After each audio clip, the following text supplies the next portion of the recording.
Hi Ramsay and Ajay, நான் அனுஷா பேசுகிறேன். எனக்கு வெள்ளை பூக்கள்ல ஒரு கொஸ்டின் வந்துருக்கு ரொம்ப நாளா. வெள்ளை பூக்கள் உலகம் எங்கும் மலரவே. ஸோ அதில் வந்து எங்கு சிறு குழந்தை தன் கைகள் நீட்டிடுமோ அண்ட் எல்லா ஸ்டான்ஸா முடிவுலையும் குழந்தை விழிக்கட்டுமே தாயின் கதகதப்பு. குழந்தை விழிக்கட்டுமே தாயின் கதகதப்பில் உலகம் விழியட்டுமே பிள்ளையின் சிறு முதல் சிரிப்பு. அந்த யூசேஜ், குழந்தையோட யூசேஜ் வந்து ஒரு மெட்டஃபரா? If it is a metaphor, அது வந்து எதை குறிக்குது? இதர் அந்த சுச்சுவேஷன்னால குழந்தைன்னு யூஸ் பண்ணியிருக்காரா, இல்லாட்டி வேற எதையாவது டினோட் பண்ணுதா டிஃப்ரெண்டா? ஸோ இதை பற்றி கொஞ்சம் டிஸ்கஸ் பண்ணிங்கன்னா நல்லாயிருக்கும். எனக்கு தெரிஞ்ச லிட்டில் மீனிங் என்ன நான் சொல்கிறேன். ஒரு குழந்தை அவங்க அம்மாவோட வார்ம்த்தில் எவ்வளோ செக்யூர்டாக இருக்குன்னு ஃபீல் பண்ணுறதோ, ஸோ எவ்வளோ கம்ஃபர்டபுளாக இருக்குன்னு நினைக்கிறதோ, ஸோ அந்த மாதிரி ஒரு எந்த கேவஸும் இல்லாமல் ஒரு கம்ஃபர்ட் ஜோனில் இருக்க மாதிரி ரொம்ப பீஸ்ஃபுல்லாக இருக்கு. ஸோ இது வேணும்ன்றது தான் எம்பசைஸ் பண்ணுறாங்க. ஓகே. ஸோ இப்போ ஒரு கண்ட்ரியில் பீஸ் இருக்கட்டும், எந்த இதுவும் இருக்கா, எந்த கெட்டதும் இல்லாமல் எல்லாம் ஸ்மூத்தாக போட்டோம், பீஸ் இருக்கணும்ன்றது தான் எம்பசைஸ் பண்ணுறாங்க. பட் படத்தில் பார்த்தோம்னா பார்த்திபனோட பொண்ணு நடிச்சிருக்கா. அந்த பொண்ணு வந்து குழந்தை வந்து திடீர்னு ஒரு நாள் அவ அம்மா அவ கூட இல்லாம அடுத்த நாள் எழுந்து பாக்குற அவ அம்மா இல்ல. சோ இந்த மாதிரி நடக்க கூடாது. அடுத்த நாள் குழந்தை இருக்கும்போது அவன் அம்மாவோட கம்ஃபர்ட் ஜோன்ல இருக்கணும். அப்படி ஒரு உலகம் வேணும். So the child should have the assurance that it can wake up to the mother's warmth. Correct. Exactly. So இதுதான் லிட்டரல் மீனிங்னு நினைக்கிறேன்.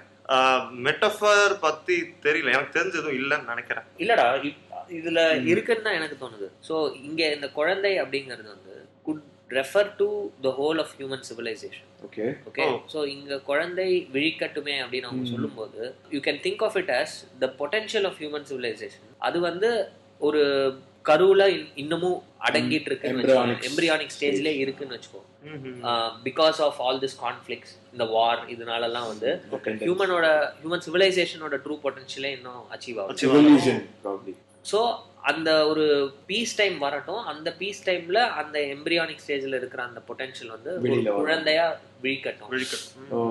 அண்ட் அங்க தாயின் கதகதப்பில்ல வந்து தாய் குட் பி நேச்சர், அந்த மாதிரி கூட எடுத்துக்கலாம். Actually there is another interpretation also. குழந்தை can refer to the future generation. ஆமா. சோ இந்த மாதிரி பார்த்தோம்னு வெச்சுக்கோங்க, அந்த பின்னாடி வர லைனையும் வந்து நம்ம we can explain it. எங்க சிறு குழந்தை கைகள். சோ பேசிக்கா வந்து குழந்தை விழிக்கட்டுமே தாயின் கதகதப்பில் அப்படின்னு சொல்றது வந்து awakening of the future generation. In a protection, in a secure environment, the future generation should be awakened or should be given all this knowledge. For them to look beyond what the past generation is. So எங்க சிறு குழந்தை தன் கைகள் நீட்டிடுமோன்னு சொல்லும்போது they probably refer to the endeavors, that to the direction human that civilization will make. Absolutely. Towards progress.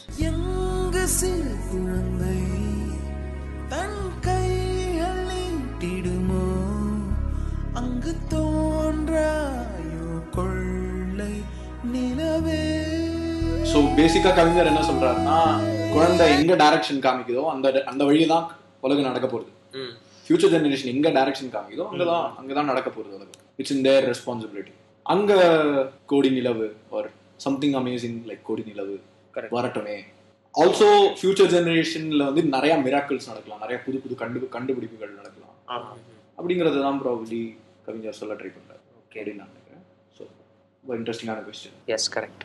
And hope we have answered it. அடுத்த வாரத்துக்கான கேள்வி வந்து சந்திரமௌலி அப்படிங்கிறவர் வந்து பயணங்கள் முடிவதில்லை படத்துல வர இளைய நிலா பாட்டுல இருந்து கேட்டிருக்காரு. முகிலினங்கள் அலைகிறது, முகவரிகள் தொலைந்தனவோ, முகவரிகள் தவறியதால் அழுதிடுமோ அது மழையோ. ஹாய் ராம்சந்தர், எனக்கு இந்த பாட்டில் எனக்கு கொஞ்சம் டவுட்ஸ் இருக்குது. இதில் வந்து நீ பார்த்தனா முகிலினங்கள் அலைகிறது, முகவரிகள் தொலைந்தனவோ, முகவரிகள் தவறியதால் அழுதிடுமோ அது மழையோ அப்படின்னு வந்து வைரமுத்து எழுதியிருக்காரு.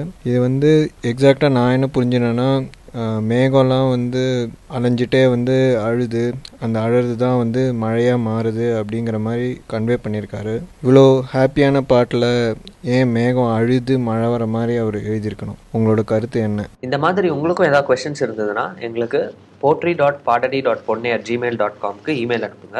R you can post on our Facebook page or tweet to us @potripadadi. Hello sir, Das சாரா பேசுறீங்க? Professor Das here. யார் பேசுறது? சார் நான் உங்க ஸ்டூடெண்ட் பேசுறேன் சார். சொல்லுப்பா, என்ன விஷயம்? சார் ஒரு டவுட் கேட்டுக்கலான்னு. டவுட்டா? மணி 12 கூட டவுட்டா? உன் அறிவு பத்தி நினைச்சா எனக்கு அப்படியே புல்லரிக்குதுப்பா. ஆர்வத்தை நான் ரொம்பவே பாராட்டுறேன்ப்பா. என்ன டவுட்டா கேளு. சார் லேட் ஹவர்ஸ் ஆயிடுச்சு, பரவாயில்லையா சார்? அதான் சொல்லிட்டேன் 12 மணின்னு. லேட்டுன்னு தெரியாது எனக்கு. சொல்லு. உங்க ஒய்ஃப் கூட ரொம்ப ஃபீல் பண்ணாங்க சார். அவ ஃபீல் பண்ணுவா, அவளுக்கு என்ன தெரியும், நீ கேளு. சார் என் கூடவே இன்னொரு ஸ்டூடெண்ட்டும் டவுட் கேட்கணும். ஒருத்தரா கேளுங்கப்பா. சார் நீங்க வெறும் தாசா இல்ல லார்ட் லபக் தாசா?